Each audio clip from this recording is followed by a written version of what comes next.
সবার প্রতি বিনয়ের সাথে আমার একটা অনুরোধ, যতক্ষণ আমার মওলা দয়া করে আমাকে বলার তৌফিক দান করেন, সবাই মনের কান দিয়ে শোনার চেষ্টা করুন। আমার মনে হয় আরেকটু আওয়াজ হতে পারে। কিসের কান? জোরে বলেন, কিসের কান? শুনে তো সবাই এই কান দিয়ে, মনের কানের কথা কেন বললাম? কারণ এই কানের একটা বদভ্যাস আছে, একদিক দিয়ে ঢুকলে সিডেঙ্গা মানুষ না জানে বাংলার কেন মায় হদে নুনা এই তোর হানদি নজার আওয়াজ দেন না। এই কান দিয়ে ঢুকলে আরেক কান দিয়ে বের হয়ে যাওয়ার একটা সম্ভাবনা। কিন্তু মনের কান এমন কান যে কানে একবার ধরলে আজীবন মনে থাকে। সেজন্যই তো 6 বছর আগে কে আপনারে কষ্ট দিয়েছে এখনো মনে আছে। কিরে কথা বলেন না রে ভাই? 10 বছর আগেও যদি কেউ একটু কটু কথা বলে সেটার কথা এখনো মনে আছে, চেহারাও মনে আছে, নামও মনে আছে, কারণ এটা মনের কান দিয়ে শোনা হয়েছে। কথা বলেন ঠিক কিনা? তো শুনতে হবে কোন কান? জোরে বলা হবে তো, শুনতে হবে কোন কান? আমার কোনো কথা কাউকে গ্রহণ করতে হবে না। মাইকের আওয়াজ যতটুকু যাচ্ছে, যে যেখান থেকে শুনতে পাচ্ছেন, আমার কোনো কথা কাউকে গ্রহণ করতে হবে না। তবে আপনার ইমানদার ভাই হিসাবে আপনার কাছে একটা অনুরোধ, প্রত্যেকটা কথা মনের কান দিয়ে শুনে নিরপেক্ষ বিচারক হয়ে বিবেকের আদালত দিয়ে ভেবে দেখবেন। সঠিক মনে হলে গ্রহণ করবেন, ভুল মনে হয়ে গেলে বাদ দিবেন, কোনো সমস্যা নেই। 3 নম্বর অনুরোধ, আমাকে আওয়াজ দিয়ে সহযোগিতা করতে হবে। যে যে করতে রাজি আছেন একবার বলেন মারহাবা। আরেকটু জোরে বলেন মারহাবা। বিশেষ করে যারা মাদ্রাসায় অধ্যয়নরত আছেন আমার যুবক ভাইয়েরা, আপনাদের বিশেষ মনোযোগ। আমার ব্যক্তিগত বিশ্বাস, আজকের দিনের যুবক আল্লাহ চাহে তো আগামী দিনের ইসলামের এক একটা কুটি হয়েও দাঁড়ায় যেতে পারে। আরেকটু জোরে বলেন ইনশাআল্লাহ। আরেকটু জোরে বলেন। কারণ ইসলামের খাদেম শুধু আলেম নয়, প্রত্যেকটা নবীর উম্মত ইসলামের খাদেম। এবার আমার ভাই বলে, হুজুর আমি তো ডাক্তারি পড়েছি, ডক্টর হয়েছি, হাউ ক্যান, আমি কিভাবে করব ইসলামের খেদমত? আমি বললাম, ভাই ইসলামের খেদমত হতে গেলে আলেম হতে হয় না, হাফেজ হতে হয় না, মুফতি হতে হয় না, মুসলমান হতে হয়। মুসলমান হতে হয়, মুসলমান হয়ে যান, ডাক্তার হয়ে খেদমত করেন, মুসলমান হয়ে যান, ইঞ্জিনিয়ার হয়ে খেদমত করেন। বলে যে কিভাবে? আমি বললাম, ভাই আপনি যখন ডাক্তার হিসেবে ডাক্তারি করবেন, বিধর্মী একজন আসবে, আপনার কথার সৌন্দর্য দেখে, আপনার চরিত্র ব্যবহার দেখে, আপনার আপ্যায়ন দেখে সে যদি এতটুকু বুঝতে পারে এটাই মুসলমানের চরিত্র, এটাও ইসলামের খাদেম হিসেবে খেদমত হয়ে যাবে। শুধু যা আলেমরা খেদমত করবে তা নয়। কথা বলেন। এবার আসেন, আমি কিছু ভাই সাইডের আওয়াজ যেন না হয়, একটু মেহেরবানি, যাদের শিকার আগ্রহ আছে একটু খেয়াল করবেন। সবাই আপনারা আমাকে দেখতে পাচ্ছেন? কেউ ক্লিয়ার, কেউ জাপসা, কেউ ক্লিয়ার, কেউ কিন্তু দেখি আমরা কি দিয়ে। আজকের আলোচনা হবে 50-50, আমি 50 আপনারা 50। আর আজীবন বড় ভাই শুনিবে না ভাই, সুযোগ পাই যাতে কিছু করো না। 50-50 ইনশাআল্লাহ, ঠিক আছে? আপনারা আমাকে দেখছেন কি দিয়ে? আর একটু জোরে বলেন। এখন আমি যদি জিজ্ঞেস করি, ইচ্ছাই ভাই চোখটা কোথায়, কেউ এখানে বলবে না, সবাই বলবে এখানে, রাইট? এবার সেই জায়গাটা আপনি একটু খেয়াল করে দেখেন, আপনার চোখের অংশটা বাহিরের দিকে পুরোটা সাদা, সাদা দিয়ে দেখেন তো কি দিয়ে দেখেন? বলে যে কালো দিয়ে। আমি কই কালোর মধ্যে একটু খেয়াল করে দেখেন, সাদার অভ্যন্তর একটা কালো বিন্দু, কালোর বিন্দু দিয়ে আপনি দেখেন না, ওই বিন্দুর ভিতরেও বিন্দু আছে, বিন্দুর ভিতরেও বিন্দু আছে, মাঝখানে যেটা একটা ছোট্ট বিন্দু, যেটাকে চাটগ্রামের ভাষায় বলা হয় রাজমণি, ওই রাজমণি দিয়ে দেখা হয়। তাহলে চোখটাকে বলা হয় পুরাটা, সাদা অংশ চোখের অংশ, ব্ল্যাক হোলটাও চোখের অংশ, রাজমণিটাও চোখের অংশ, কিন্তু দেখাটা হয় চোখ দিয়ে। ওই চোখের রাজমণিটা কতটুক? সুইয়ের মাথা যেমন, সুইয়ের মাথা যেমন, ওই মণিটা দিয়ে আল্লাহ কেমন ভাবে কুদরত দিয়ে সাজাই দিয়েছেন। সমস্ত পৃথিবী আপনার চোখের সামনে, মাইলের পর মাইল আপনার চোখের সামনে, হিমালয়ের পাহাড় আপনার চোখের সামনে, হাজার জনতা হলে চোখের সামনে, এই ছোট্ট একটা বিন্দু দিয়ে। এবার বিজ্ঞান বলে এটা তো সম্ভবপর নয়, রব্বে করিম বলে তোমাদের বিবেক দিয়ে সম্ভব নয়, এটা রব্বে করিমের কুদরত দিয়ে সম্ভব। সুবহানাল্লাহ। আসুন, ইসলাম তর্ক শিখায় না, মহাব্বত শিখায়। আপনারা একটা বাছাই করেন, তর্ক না মহাব্বত? ইসলাম অশান্তি করে না শান্তি করে? যেখানে শান্তি আছে সেখানে তর্ক, যেখানে শান্তি আছে সেখানে ঝগড়া, যেখানে শান্তি আছে সেখানে মনোমালিন্য। তাহলে এক কথায় বলা হয়, যেখানে ইসলাম আছে সেখানে অশান্তি, সেজন্য ইসলামকে বলা হয় শান্তির ধর্ম। সবাই একমত? সবাই একমত? এবার আমি প্রশ্ন করব, যার যেটা মন চায় উত্তর দিবেন, আপনারা যেটাই বলবেন আমি সেটা নিয়ে আগাবো। ইসলাম কি শান্তির না অশান্তির? আরেকটু জোরে। কিন্তু বর্তমান ইসলাম আমি বলবো না, আপনারা বলেন। খালি হবে না মোকারাম বাড়ি হয়ে গিয়ে এই সুযোগ নাই। বর্তমান ইসলাম, এই কথা সবাই একমত আছেন তো? এই ইসলাম শান্তির ধর্মটাকে অশান্তির বানাইছে আল্লাহ, নবী, কোরআন, হাদিস। কারা বানাইলো? এই না হস এই চালাগি কারা? জোরে বলেন কারা? এবার যদি প্রশ্ন করা হয় আমরাটা কারা, লাগছে ফেস কেন উত্তরণী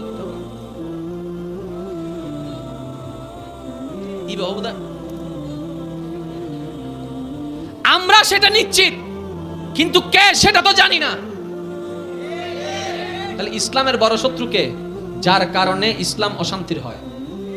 আরে জোরে বলেন না রে ভাই, ইসলামের বড় শত্রু কে? বিধর্মীরা নয়, ঘরের শত্রু বড় শত্রু। তো ঘরের শত্রু কারা? আজকে থেকে দলাদলি বাদ দেন, আইডেন্টিফাই করুন হু ইজ দ্য ওয়ান। সেই ব্যক্তিটাকে যার কারণে ইসলাম আজকে কলঙ্কিত, যার কথার কারণে ইসলাম কলঙ্কিত, যার ব্যবহার করার কারণে ইসলাম কলঙ্কিত। তাই তো ইসলাম প্রতিষ্ঠার জন্য যারা বোমাবাজি করেছে কোন মুসলমান তাদেরকে সমর্থন করে না, কারণ আমাদের ধর্ম শিক্ষা দিয়েছে, নবী মুস্তাফা জানান দিয়েছে, গালির পরিবর্তে গালি নয়। কেউ যদি তোমাকে ইট মারে তুমি মুস্কি হেসে তাকে সালাম দিয়ে দাও। এটার নাম ইসলাম। এটার নাম কি? আরো জোরে বলেন, এটার নাম কি? এবার আসুন, এতটুকু যদি আপনারা আমরা বুঝতে পারি ইসলামের শত্রু আমরাই, যার যার জায়গা থেকে খুঁজে বের করেন সে আমরাটা কারা। আমি বললে তো বলবেন যে দলাদলি করতেছি, দরকার কি? আপনার জ্ঞান দিয়ে আপনি খুঁজে বের করুন। যার কথায়, যার কাজে, যার ব্যবহারে, যার বক্তব্যে, যার লিখনিতে ইসলাম প্রশ্নবিদ্ধ হবে, ইবে ইবে ইবে জনমাতে ইবে যাও বক, কিন্তু ইবে ইবে ইবে হুন্ন জোরা হনওয়া ইবে হুন্ন ইবে ইবে ইবে ইবে এতালে সিটিংগে ভাষা থতা আছে। গরর উন্দুরে মারে না জানে তোদের, গরর উন্দুরে বাইরের উন্দুরে হাড়িলে মনরে বুঝ দিতাম। এটা তো নুসি না আরে ইয়ার বাইয়ে ইয়ার বাইয়ে বাইয়ে বাইয়ে ঠ্যাং হাঁটাত দে, ইবে তো মাফ করন যাবো না। এবার আসেন, আমি যারা শিক্ষিত সমাজের ভাইয়েরা আছেন, আপনাদের সামনে কথা বলতে মজা কেন লাগে জানেন? বেশি বিস্তারিত বলতে হয় না, হালকা করে বললে বাকিটা ক্যাচ করা হয়ে যায়। a plus b whole square বললে বুঝতে পারে a square plus 2ab plus b square. একটু জোরে বলেন। এবার আসেন, ধর্মের নাম বললাম না 50-50, ধর্মের নাম এই ইসলাম নামটা রাখছেন কে? তো যেহেতু রাখনেওয়ালা আল্লাহ, এতগুলা শব্দের ভিতরে কোন শব্দ রাখে নাই, নামটা ইসলাম রেখেছেন, নিশ্চয়ই এখানের ভিতরে কোন একটা কারণ। আর একটু জোরে বলেন, কোন একটা কারণ? যেহেতু সাজানেওয়ালাকে, জোরে বলেন সাজানেওয়ালাকে। আপনারা শুনলে অবাক হয়ে যাবেন, আপনার কোথাও যাওয়া লাগবে না, আপনি শুধু নিজের দেহটা নিয়ে গবেষণা করেন। তো যারা স্রষ্টা মানে না, শ্রদ্ধার সাথে তাদেরকে বলি, ভাই বিজ্ঞান নয়, পড়ালেখা নয়, কোনো কিছু দিয়ে তোর খুঁজতে হবে না তোর রবকে, তুই শুধু তোর দেহটা দিয়ে খুঁজতে থাক। তোর বিবেক বলবে যে একজন রব আছে যে দেহটা বানিয়ে দিয়েছে, এত কিছুর দরকার নাই। এবার আসেন, আল্লাহর প্রত্যেকটা কাজে কারণ আছে না নাই?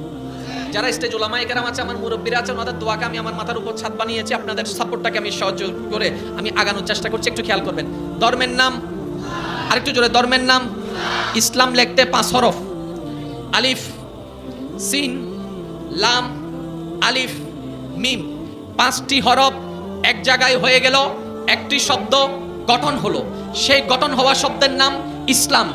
ইসলাম, ইসলাম কোন ইসলাম? ইন্নাদ্দীনা ইনদাল্লাহিল ইসলাম। ওই ইসলাম হরফ কয়টি? জোরে বলতে হবে, হরফ কয়টি? শুরুর হরফ, প্রথমের হরফ, শেষের হরফ।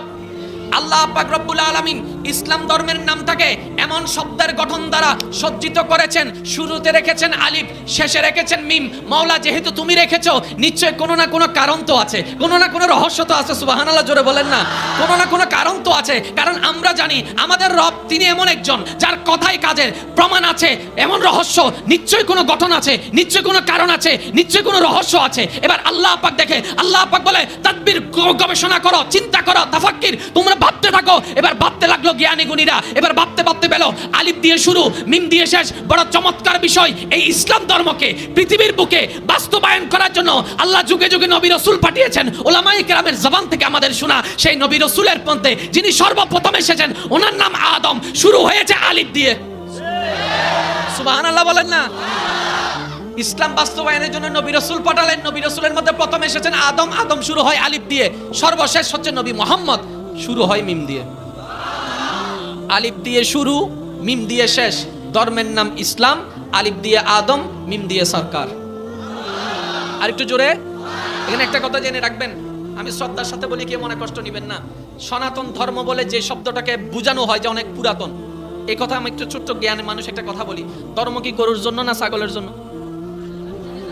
জোরে বলেন না, গরুর জন্য না ছাগলের জন্য? তাহলে আপনারা সিদ্ধান্ত নিয়েছেন মানুষ। আপনার জানা মতে এই পৃথিবীর মধ্যে, এই আর্থের মধ্যে সর্বপ্রথম যিনি মানুষ এসেছেন ওনার নাম কি? আরো জোরে বলেন। তাহলে আদমের যে ধর্ম এটাই পুরাতন ধর্ম। আদমের যে ধর্ম এটাই পুরাতন ধর্ম, কারণ ধর্ম হচ্ছে মানুষের জন্য, মানুষের মধ্যে আদম। তাহলে আদমের যে ধর্ম, এটার আগে কোনো ধর্ম হয় না। এবার বাবা আদমকে জিজ্ঞেস করেন আপনার ধর্ম কি? বলে যে আমার জবান দিয়ে শুনো না, লা ইলাহা ইল্লাল্লাহ, লা ইলাহা ইল্লাল্লাহ, ইন্নী আদম সফিউল্লাহ, লা ইলাহা ইল্লাল্লাহ, ইন্নী আদম, লা ইলাহা ইল্লাল্লাহ। ওমা এটা তো আমাদের মতো মিল লাগে। তার মানে আদমের ধর্ম সবচেয়ে পুরাতন ধর্ম, আর আদমের ধর্মের নামই হচ্ছে ইসলাম। সবচেয়ে পুরাতন ধর্ম ইসলাম না? সুবহানাল্লাহ বের আয়াত করা যায় হই না? সুবহানাল্লাহ হইলো গুণ অধ্যয়ন না বাজে কিনলে হইতো সুবহানাল্লাহ, আরো জোরে হ না। এবার আসেন, ধর্ম, ঈসা নবী, এগুলো একটু বোঝার চেষ্টা করবেন। যদিও কারবালার মাহফিল, আমি কেন এখান থেকে শুরু করছি একটু পরে আপনারা বুঝতে পারবেন। আমি গতানুগতিক জিনিসটা পছন্দ করি না। আমি চাই একটা মাহফিল থেকে একজন শিখে যাক, ওই একজনে যেন আরো 10 জনকে শিখাইতে পারে। কারণ মাহফিল হবে বছরে কয়বার? ওই একজন যদি তৈরি হয়ে যায় 365 দিন মাহফিল হবে। সাত দোকানে বসবে সেখানেও মাহফিল, চাকরি করবে সেখানেও মাহফিল, ডাক্তারি করবে সেখানেও মাহফিল। আচ্ছা, এই যে আগামীকাল কি বার? শুক্রবার। আপনাদের এলাকা জুমা মসজিদের মধ্যে খতিব সাহেবকে দেখবেন 12:30 বাজে দাঁড়ায় গেছে, করতে করতে অনেক সময় 1:20 বাজে যায়, 1:15 বাজে যায়। হুজুর যদি 20 মিনিট ওয়াইজ কম করে হুজুর লাভে না। হুজুর এত গরম অবধি টিকে দেখো টিয়াকে দিব না, হতে না টিয়া তো দিত না, তো ওয়াইজ কেলে ওয়াইজ সময় করেন না, হতে ন আর নবী ইসলামের এন ভাবে সাজাই দেয়, সমাজ বিজ্ঞানী পর্যন্ত বাবনাথ ফরি গি ইয়েন কি হতে প্রত্যেক শুক্রবার ওকে মিটিং দিবিলি। আর কেন জোর হন না সুবহানাল্লাহ। খতিবকল চেষ্টা করে দেয় ইসলাম মান যাতে শ্রোতা কলার উনাই দেয়, ইতারা জান ইসলাম মান বুঝিত তারে জান, মানুষেরও বুঝাইতে পারে। নরগরে হন না সুবহানাল্লাহ। আর কেন জোর হন না সুবহানাল্লাহ।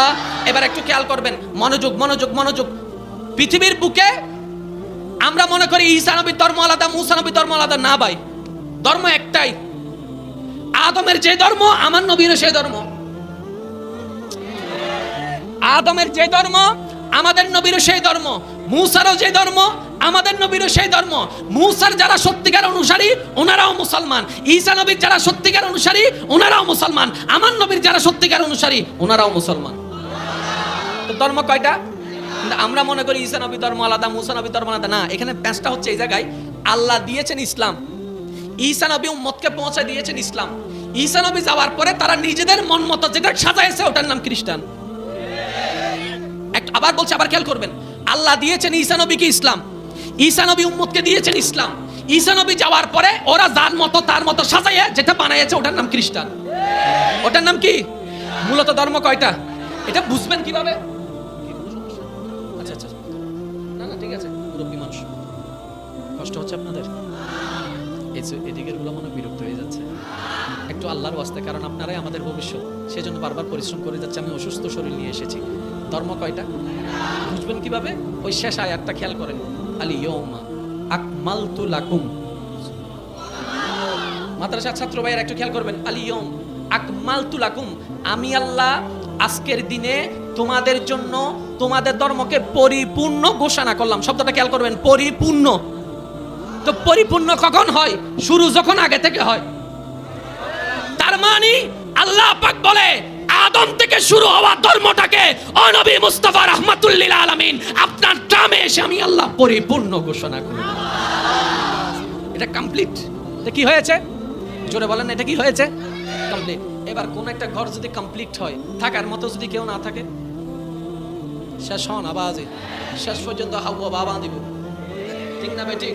আমার নবী বলে আল্লাহ ধর্মের ঘরটা তো আমার বেলায় এসে কমপ্লিট করে দিলা, এবার আমি চলে গেলে এখানে তো যে এসে বসবাস করবে, আমার আল্লাহ পাক বলে যে না, আপনার পরে উত্তরসূরি হিসেবে সাহাবায়ে কেরামগণ আহলে বায়াতগণ সেই ঘরকে পরিচর্যা করবে। সুবহানাল্লাহ জোরে বলতে থাকেন। আহলে বায়াত কোন, সাহাবায়ে কেরাম কোন, এই ঘরকে পরিচর্যা করতে থাকবে। তো 1 বছর হোক, 10 বছর হোক, 100 বছর হোক, 200 বছর হোক, তাদের তো ট্রাম শেষ হবে। আল্লাহ কিয়ামত পর্যন্ত এই ঘরটা কিভাবে টিকে থাকবে? রব্বে করিম বলে সাহাবার পরে তাবিইনরা দেখবে, তাবিইনের পরে তবে তাবিইন দেখবে, তবে তাবিইনের পরে আইমায়ে মুস্তাহিদ দেখবে। আল্লাহ কিয়ামত পর্যন্ত তো ওরা থাকবে না। রব্বে করিম বলে এই ইসলাম নামের ঘরটাকে তদারকি করার জন্য আমি কিয়ামত পর্যন্ত যাদেরকে দায়িত্ব দিলাম আপনার উম্মতের ভিতরে, তারা হচ্ছে আলা ইন্না আউলিয়া আল্লাহ লা খাউফুন আলাইহিম ওয়ালা হুম ইয়াহজানুন। কিয়ামত পর্যন্ত ইসলাম নামের ঘরের দায়িত্ব পালন করবে আল্লাহর ওলিরা। সুবহানাল্লাহ।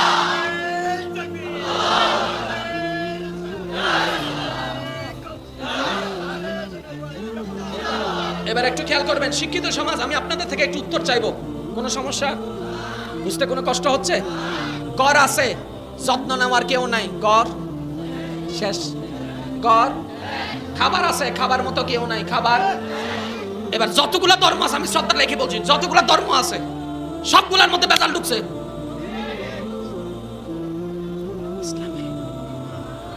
ইসলামে কোনো বেজাল কি রে নাইকা? 1450 বছর কি নাইকা? অত ঘর সারা মালিক সারা না, তো মালিক আছে তো। আরো জোরে বলেন না। এই ঘরের তদারকি করনেওয়ালা আছে, আউলিয়া কেরাম আছে, ওলামায়ে কেরাম আছে, মুফতিয়ানে আজম আছে, মুহাদ্দিসিনে কেরাম আছে, আল্লাহ এবং নবীর সাধারণ প্রেমিক বান্দারা উম্মতরা আছে। এই সিস্টেম কোনো আর কেউতে, যার কারণে এগুলো ধ্বংস হয়ে গেছে। বুঝলেন আমাদের কা? আর কেন জোর হ না? একজন হত্যা ষষ্ঠা বলতে কেউ নাই। আদে তুই কেন বুঝছিস?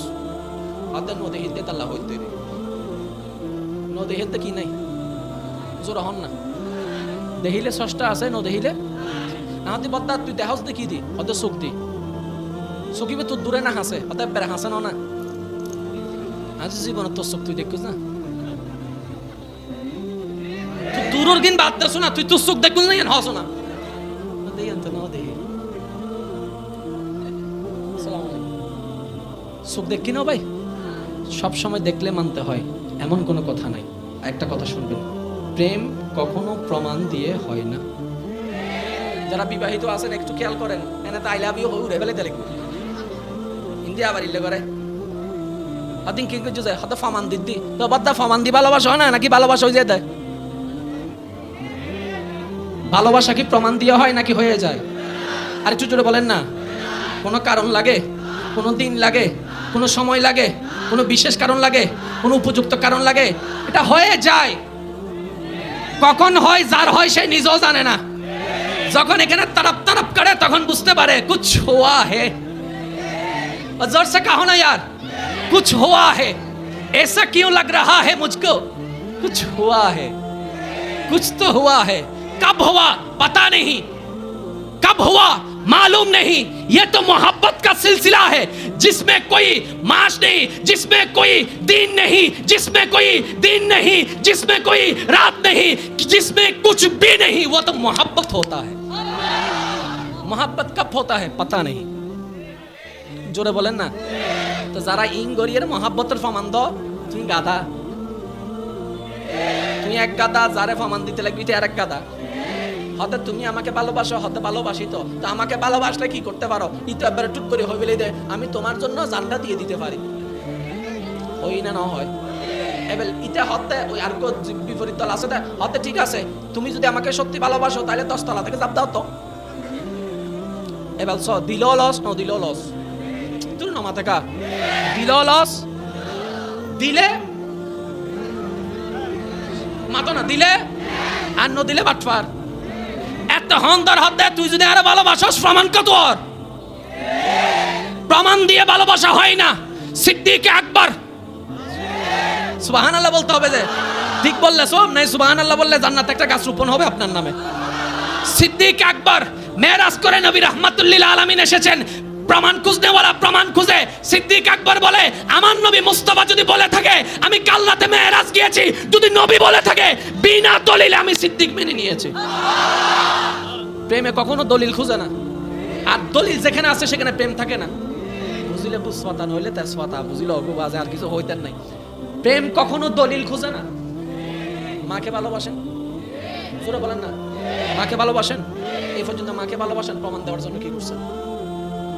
কিচ্ছু করি নাই। কিচ্ছু করি নাই। মা আপনাকে আমাকে ভালোবাসে এটার প্রমাণ দেওয়ার জন্য কিছু করেছে না। ভালোবাসা হয়ে যায়, ভালোবাসার কোনো কারণ লাগে না, কোনো প্রমাণ। আমরা আল্লাহকে ভালোবাসি।